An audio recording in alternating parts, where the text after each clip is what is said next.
Salut à tous une fois de plus, c'est le frère Jack, par la grâce de Tété, par Mouledi, l'enseignant mandaté Zoulassan. Nous allons parler encore aujourd'hui d'un message très important pour l'avancée spirituelle. Donc, si tu es en train de faire quelque chose, alors dépose tout ce que tu fais, arrête tout ce que tu fais, prends ta tablette, ton laptop, ou je ne sais pas trop, ton smartphone, et tu te mets à écouter le message. Donc, avant cela, il ne faut pas oublier que le livre de la vérité, Kamakambale, est manifesté dans cette réalité du visible. Donc, on va effectivement, puisque nous étions déjà, aller dans un livre d'un des puissants apôtres du véritable Christ, qui est noir, donc connu sous le nom de Doc Isabi. Donc, ici, en la personne de Mouna Nganda. Donc, Mouna Nganda, dans son livre, c'est Appel à la conscience connue. Appel à la conscience connue. Donc, on va aller ici dans le chapitre 3 de Mouna Nganda, à partir du verset 13. Il est dit ici, déjà le titre, c'est quoi? La sagesse qui vient du grand ordre des choses. La sagesse qui vient du grand ordre des choses. Parce que si tu peux, comme tu peux le savoir, il y a différentes formes de sagesse. Ou bien si tu ne le savais pas, maintenant, on te l'apprend pour que tu puisses te perfectionner, pour que tu puisses, dans la marche, si tu écoutes l'enseignement du Mouledi Zoulassan, que tu puisses transcender ta conscience. Parce qu'il y a différentes formes de sagesse. Dans le monde, certains vont penser que non, les formes de connaissance qui manifestent, c'est la sagesse selon la vérité. Mais on va entrer en profondeur pour comprendre de quoi réellement il s'agit. Donc, ici, dans le verset 13, il est dit, lequel d'entre vous est sage et intelligent? Point d'interrogation. Donc, ici, Mouna Nganda, qui pose la question, il est en train de poser la question aussi parce que c'est un homme spirituel. C'est un homme qui a été initié, qui a été investi par l'onction du verbe de Tété. Donc, il pose la question, lequel d'entre vous est sage et intelligent? Donc, on s'adresse ici à toutes les catégories de personnes qui, dans un premier temps, on va voir les deux faces. Donc, dans la première phase, ici, tous ceux-là qui sont imbus de les personnes qui se disent que, tiens, non, j'ai la révélation, ces faux pasteurs, ou bien encore ces personnes qui vont se dire scientifiques et d'autres qui vont se dire être religieux, ainsi de suite. Ils vont penser avoir une forme de sagesse, donc, ou bien de l'intelligence aussi. Donc, il est dit ici, lequel d'entre vous est sage et intelligent? Lequel d'entre vous est sage et intelligent? Donc, il pose la question. Maintenant, dans la suite, il dit qu'il montre ses œuvres par une bonne conduite avec la douceur de la sagesse selon le Verbe. Point. Donc, que cette personne-là qui pense qu'elle est sage et intelligente, donc il y a et, parce qu'il y a la sagesse d'un côté et l'intelligence de l'autre côté. Donc, ici, il dit que cette personne montre ses œuvres par une bonne conduite avec la douceur de la sagesse selon le Verbe. Donc, il est en train de dire ici que celui-là qui pense être réellement sage, on va entrer ici, la sagesse selon le Verbe, selon la vérité, en gros, la sagesse qui émane du grand ordre des choses, il est en train de dire ici, les œuvres de la personne doivent être bonnes, elles doivent être traduites par une bonne conduite, avec la douceur, parce que la sagesse, là, elle procure la douceur, elle enseigne la douceur. Donc ici, la personne qui écoute ce message, si tu écoutes ce message et que tu te dis, tiens, tu es intelligent, tu es docteur, tu es ingénieur, bref, ce que tu veux, et tu penses que tu as la sagesse, ou bien encore tu dis, tu es un faux pasteur, là, on te dit ici, comme il a dit ici, Mouna Nganda, qu'il montre ses œuvres par une bonne conduite. Ça veut dire que s'il y a encore des mauvaises conduites qui se manifestent de ta part en fonction d'un acte ou d'une autre, ça veut dire que tu ne manifestes pas la sagesse selon la vérité. Maintenant, pour toi qui m'écoutes aussi et qui écoute déjà l'enseignement du Mouledi Zoulassan, qui est toujours dans la marche, voilà ce qu'il dit ici en profondeur par rapport à cette personne-là qui écoute déjà l'enseignement.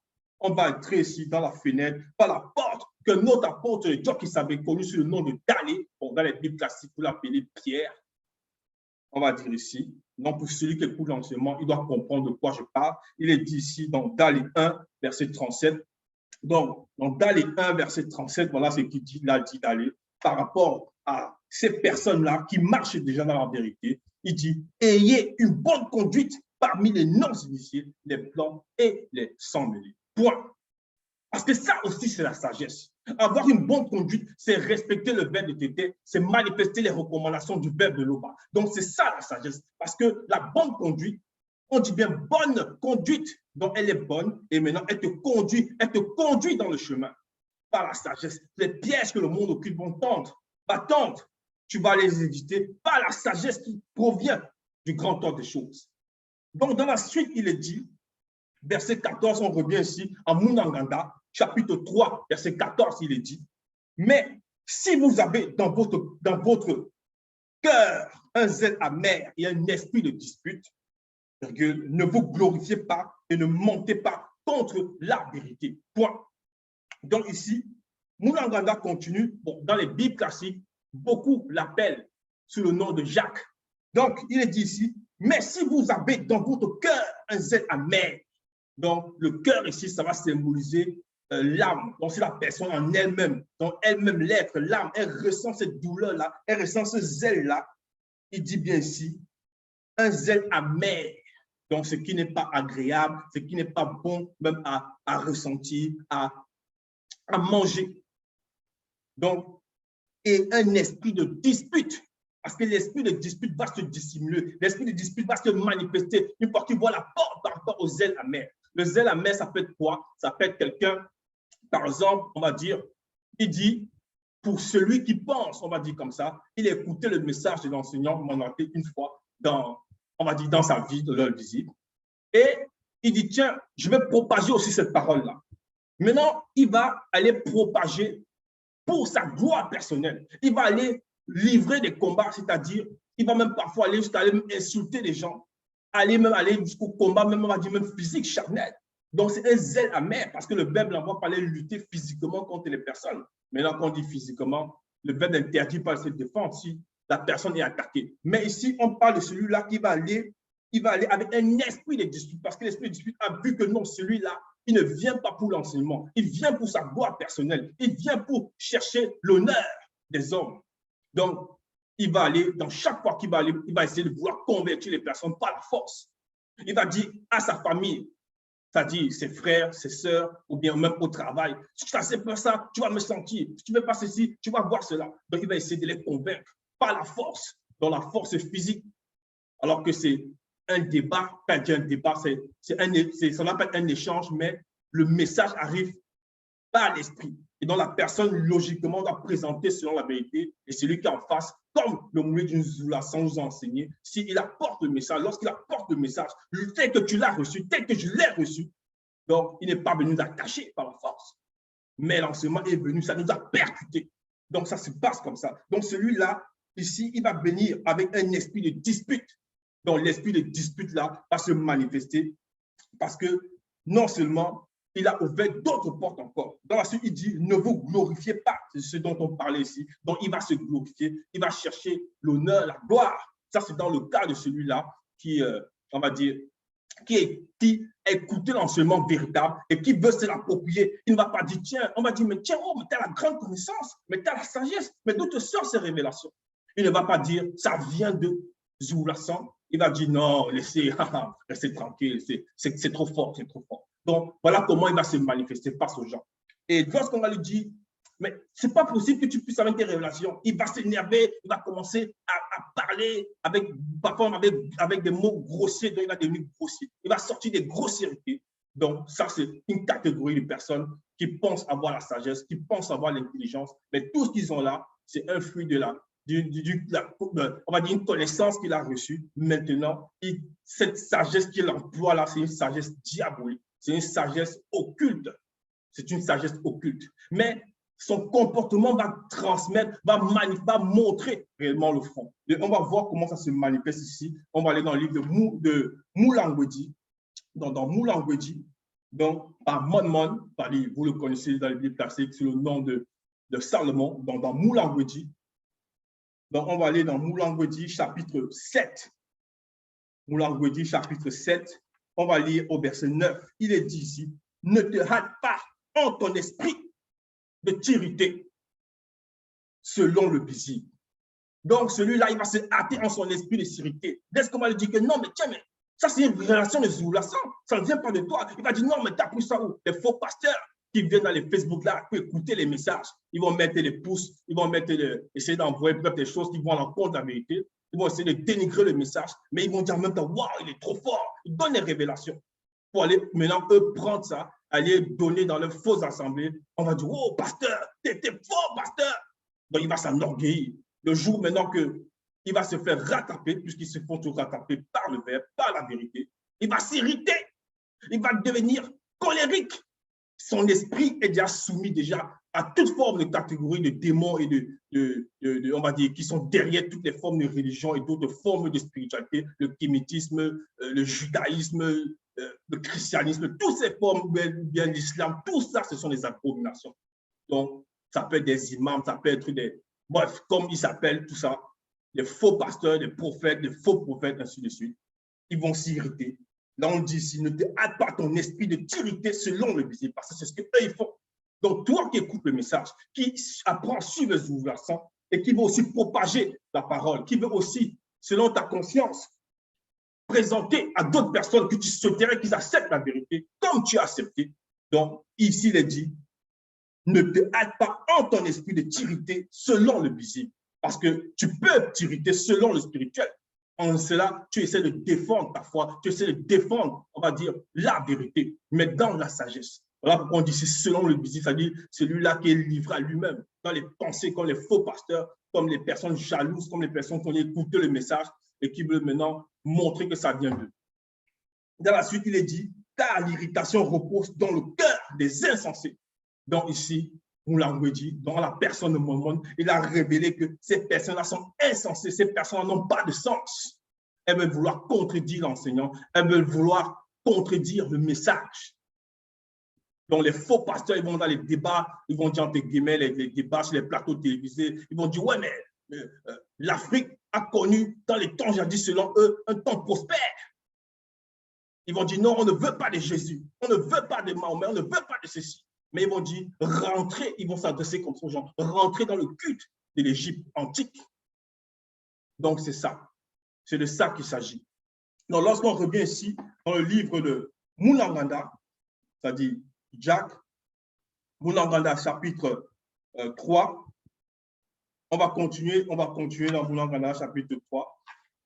Donc, on va ici au verset 15, il est dit, cette sagesse n'est point celle qui vient du grand temps des choses, mais elle est du visible, charnel, occulte. Oui, parce qu'il y a d'autres formes de sagesse. Certains m'ont dit, oui, mais telle personne a la sagesse, mais comment distinguer qu'il a une sagesse occulte? On va prendre un exemple, un braqueur.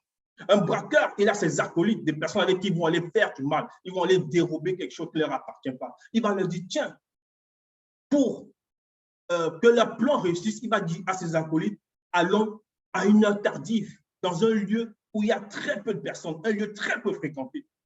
Ceux qui sont en face de lui vont dire, waouh, waouh, t'es sage, t'as la sagesse. Donc, c'est une sagesse occulte, parce qu'il manifeste une forme de sagesse pour le mal. Ou bien encore les faux pasteurs qui vont citer plein de versets dans les assemblées, ou bien encore, ils vont se lancer les défis entre eux, comme il y a un en Côte d'Ivoire.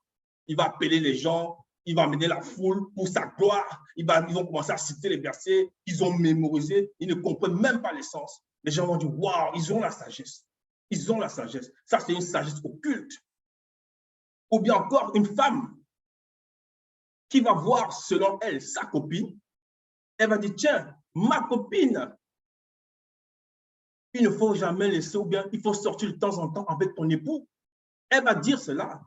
Sa copine en question, qui a l'époux, va dire, waouh, ça c'est un conseil sage. Mais dans le même temps, elle va se dire, tiens, mais tu peux me sortir, moi je reste garder tes enfants. Dans le but peut-être de s'imprégner dans la maison de cette soi-disant copine. Donc c'est une forme de sagesse qui, on va dire, qui s'apparente à la ruse, qui s'apparente au mensonge, qui s'apparente au piège. Donc c'est une sagesse occulte. Donc ici, dans le verset 15, il est dit, cette sagesse n'est point celle qui vient du grand temps des choses, mais elle est du visible, charnel, occulte, dans tout ce qui a rapport avec le plaisir de la chair. Le m'as-tu vu, regarde comment je suis puissant, regarde comment je suis grand, par rapport aux faux pasteurs, par rapport à ceux-là qui vont se dire scientifiques, j'ai découvert ceci, j'ai découvert cela. Mais l'homme n'invente rien, parce que tout est déjà dans la nature. Et c'est le Verbe de Tété, dont l'eau va prendre sa volonté par son Verbe, qui a manifesté cela. Parce que la nature elle-même, elle enseigne. Donc, dans la suite, il est dit, verset 16, « Car là où il y a un zèle amer, donc on revient encore là, le zèle amer. Le zèle amer, c'est parfois, On va te donner recommandation. On peut te donner recommandation. Fais tes choses. Tu dis non, je vais faire comme je veux. Je vais faire comme je veux. Alors que le verbe, par l'enseignant mandaté, par les conseils, par les différents messages qu'il donne, nous donne les révélations, nous donne les conseils, nous donne des préceptes pour avancer dans cette marche-là. Peut-être on a des projets, mais on veut faire comme nous voulons. Après, ça ne marche pas. On dit, tiens, non, ça va néanmoins marcher. Ça va néanmoins marcher. Donc, c'est une forme de zèle amer. Parce que ça ne vient pas du verbe de l'Oba. Il y a aussi un démon de confusion. Oui, parce qu'une fois que le zèle amer est manifesté, le démon voit la porte là, ce démon-là de confusion, il arrive. La confusion, ça va dire quoi? La personne est perdue, elle est dans le trouble. Elle va faire la dispute avec tout le monde, se disputer avec tout le monde. Ça peut être même dans le couple. Ils vont se disputer tout le temps, parce qu'il y a un qui veut faire plus que l'autre, qui ne veut pas écouter l'autre. Et ainsi, dans la confusion-là, il y aura maintenant la dispute. Donc, le démon le dispute aussi. Il va aussi venir s'imprégner, il va entrer dans ce couple-là. Ou bien encore, si c'est par rapport à une personne qui a son projet, il va se disputer avec tous ceux qui sont autour de lui. Et maintenant, dans la profondeur, il ne faut pas hésiter. Le livre, la démonologie, commandez ce livre, commandez ce rouleau, vous comprendrez tout cela en profondeur.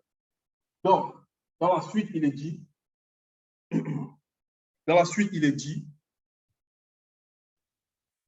et de disputes, de là viennent les démons de désordre qui finissent par générer toutes sortes d'actions mauvaises. Oui, donc les démons de désordre, ça peut être quoi on peut voir dans les villes, donc, ou bien dans les lieux où se trouvent parfois ces faux pasteurs-là, les gens qui ils entrent dans les assemblées, ils deviennent comme des fous, c'est-à-dire ils vont marcher sur eux, ils vont les faire manger même des herbes qui ne sont pas comestibles, ils vont les faire faire beaucoup de choses, ils vont coucher avec des fidèles, ils vont faire à des femmes des choses qu'elles ne pourraient même pas, on va dire, selon elles s'imaginer, mais elles vont néanmoins le faire. Donc, c'est le désordre total, parce que ces démons-là les ont saisis, ces démons se sont imprégnés de ces gens-là. Donc, ce faux pasteur, si on veut lui dire non, tu es dans l'erreur, il va contester, il va crier, parce que lui, il aime s'irriter, il aime la dispute, parce que ces démons-là sont déjà là. Et de la même façon que dans le couple aussi, si la femme n'écoute pas l'époux, ou bien si l'époux n'écoute pas la femme, et qu'ils ne s'entendent pas, ils ne dialoguent pas, il n'y a pas de complicité, il n'y a pas de respect, c'est ces formes d'esprit, comme nous a révélé l'enseignant mandaté récemment, qui vont se manifester dans leur, on va dire, dans leur foyer. Donc ici, nous devons faire attention, pour générer toutes sortes d'actions mauvaises, comme il est dit. Donc les actions mauvaises, c'est la tromperie, c'est l'adultère, c'est la fornication, si il s'agit peut-être du couple. Pour les autres, ça peut être la supercherie, ça peut être l'escroquerie, ça peut être le vol, ça peut être le meurtre. Bref, tout ce qui est le mauvais, ces esprits-ci vont s'arranger parce que les démons, ils marchent ensemble. Les démons, les circonstances vont provoquer ces circonstances après que ces personnes ont ouvert des portes et parce qu'elles pensent qu'elles ont la sagesse, elles pensent qu'elles connaissent des choses. Et voilà, maintenant, tout ceci va se manifester. Donc, ici, dans la suite, il est dit dans Mulanganda 3:17, la sagesse du grand ordre des choses. Donc, ici, maintenant, on parle de la sagesse elle-même du grand ordre des choses. Donc, sagesse avec S majuscule, du grand ordre des choses, donc grand avec G majuscule, ordre avec O majuscule, des choses, donc C, donc choses avec O, C majuscule, et premièrement, pur. Dans le mot pur, là, c'est un P majuscule. Pourquoi c'est majuscule? Parce qu'on dit bien la sagesse du grand ordre des choses. Donc, c'est au-delà de la réalité que tu peux concevoir. C'est au-delà de la réalité que nous pouvons concevoir. C'est au-dessus de cette réalité-ci. C'est des réalités très, très élevées, spirituelles. Donc, cette manifestation-là, de cette sagesse-là, c'est derrière ça, on va comprendre de quoi il s'agit ici, puisqu'on a de la suite. Elle est premièrement pure, ensuite, elle est pacifique, douce et raisonnable. Donc, ce sont les qualités, ce sont les caractères. On montre par là que cette entité que la sagesse-là, elle est vivante. On montre par là que la sagesse-là, elle est consciente. Donc, si tu écoutes l'enseignement de Zulasan, sache que si tu veux la sagesse selon le grand ordre des choses, tu laisses cette sagesse-ci avec S majuscule t'initier. Tu laisses l'enseignement du Mouledi te transpercer, te transformer. Tu laisses cet enseignement te guider dans ta marche avec discipline, avec sagesse, puisque si tu laisses réellement, elle t'accompagne, mais aussi avec humilité. Parce que là, on voit ici pur, parce qu'elle purifie aussi la sagesse là. Elle est pacifique, elle te donne une conscience de paix, elle te donne la douceur, elle te donne la raison. Parce qu'elle marche avec aussi ces formes d'esprit qui l'accompagnent, qui symbolisent ces différents caractères ici que tu vois, qui émanent du grand ordre des choses. Elle est riche en bonté et en action bonne, virgule. Elle est sans parti pris et sans hypocrisie. Point. Donc, on nous montre ici que la sagesse-là, qui représente un être spirituel du grand temps des choses, donc une entité, on nous dit ici dans la suite, elle est riche en bonté et en actions bonnes. Et on va voir un exemple ici de sa bonté, des actions bonnes qu'elle manifeste. Pour cela, on va aller ici dans le livre de Dialaba Mounia, dans Dialaba Mounia, toujours écrit ici, proverbe, par le puissant patriarche connu sous le nom de Monmouth, dans les Bibles classiques, vous l'appelez Salomon. Donc, dans Dialaba Mounia, chapitre 9, à partir du verset 4, il est dit, donc là, le titre ici, c'est l'invitation de l'entité de sagesse. Donc, l'entité de sagesse, là, qui est consciente, cette sagesse-là, qui est pure, elle t'invite, si tu n'as pas encore compris ces préceptes, comme elle invite tous ceux-là qui sont soumis à l'enseignement à demeurer dans cet enseignement. Ici, il est dit que celui qui est stupide entre ici, parce qu'on a vu que ces personnes-là, ces faux pasteurs, ces arrogants du monde, ou bien ces non-initiés tout court, ou bien même si tu es dans la parole, tu écoutes déjà l'enseignement et que tu fais encore des choses qu'il ne faut pas faire, ici, il est dit que celui qui est stupide entre ici. Donc, dans la Bamounia 9, verset 4, elle est dit, elle, ça dit elle avec E majuscule, l'entité de sagesse, dit à ceux qui sont dépourvus de sens. Comme on a vu que ces personnes-là, avec cette sagesse du monde occulte, ils vont s'irriter facilement, ils sont dépourvus de sens. Donc l'entité-là fait appel maintenant et dit à ces personnes, elle montre encore la bonté que ici, là, faites attention, donc revenez. Donc lorsqu'elle dit revenez là, elle dit que celui qui est stupide entre ici, donc il y a une porte, il y a une brèche qui s'ouvre. Elle dit à ceux qui sont dépourvus de sens, 2 points. Venez, ça c'est le verset 5, manger spirituellement de mes fruits non visibles. Et on a vu quelques fruits déjà dans Moulanganda. Après avoir reçu la purification du Verbe. Oui, parce que c'est le Verbe d'abord qui, lorsqu'il vient à toi, lorsqu'il est venu à nous, donc par le moulet d'Isoulasan, qui te transperce. Et lorsque tu es soumis, tu acceptes maintenant, il te purifie. Maintenant, l'entité de sagesse, il t'amène maintenant dans le chemin, il te conduit dans le chemin pour que tu puisses savoir les pièges, comment éviter les pièges, pas les préceptes, pas les recommandations, pour atteindre le but. Donc, quitter cette réalité en étant sanctifié dans la crainte du respect qui est dû à l'Oba. La suite est dit ici, après avoir reçu la purification du Verbe et buvez spirituellement du bon vin. Point. Donc, voilà ce que dit l'entité de sagesse par rapport à une des bontés qu'elle manifeste pour tous ceux-là, comme elle a dit ici, qui sont encore stupides, qui pensent qu'ils sont sages, qui pensent qu'ils sont intelligents, alors qu'ils ne savent rien du tout.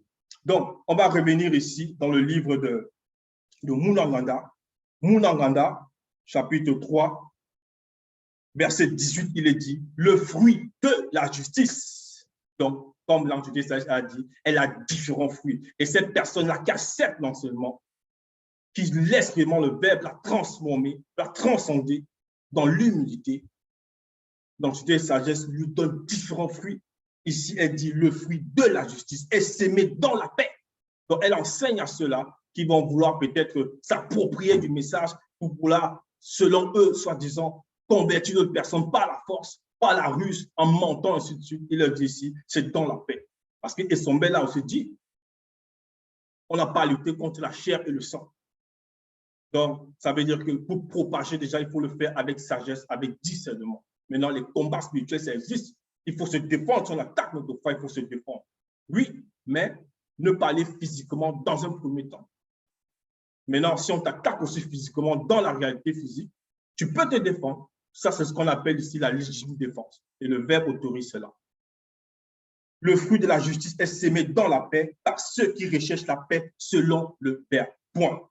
Ça veut dire quoi? Ça veut dire que même si tu écoutes déjà l'enseignement de Zoulasan, tu écoutes l'enseignement qui émane de l'Oba, donc par son Verbe, on nous demande vraiment de goûter constamment, de demeurer dans ce fruit de la justice, manifester la justice pour rechercher la paix. C'est pour ça qu'il dit ici, dans la paix par ceux connus Donc, le fruit de la justice est sémé dans la paix par ce connu. Donc, si tu sèmes la paix tout le temps dans la justice, ça veut dire que le verbe t'observe. Ça veut dire que le grand des choses t'observe. Ça veut dire que l'entité de sagesse t'observe. Donc, n'hésite pas. Connecte-toi. Abonne-toi sur les pages des éditions Zoulasan. La véritable histoire de l'homme noir Zoulasan sur Facebook. Ou bien encore sur la chaîne YouTube Zoulasan. Et tu verras. Et qu'elle se glorifie toujours. Ainsi soit-il.